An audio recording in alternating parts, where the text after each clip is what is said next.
The Fox and the Stork from Aesop's Fables, narrated by Reade.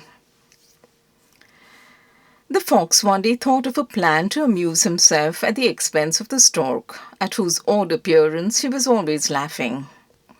"You must come and dine with me today," he said to the stork, smiling to himself at the trick he was going to play. The stork gladly accepted the invitation and arrived in good time and with a very good appetite.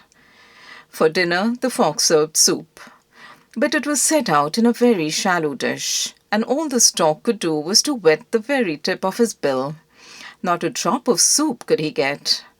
But the fox lapped it up easily, and to increase the disappointment of the stork, made a great show of enjoyment. The hungry stork was much displeased at the trick, but he was a calm, even-tempered fellow, and saw no good in flying into a rage. Instead, not long afterward, he invited the fox to dine with him in turn.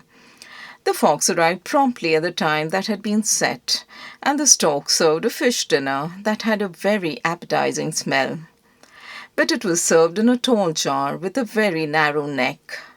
The stork could easily get at the food with his long bill, but all the fox could do was to lick the outside of the jar and sniff at the delicious odor. And when the fox lost his temper, the stork said calmly, "Do not play tricks on your neighbors unless you can stand the same treatment yourself."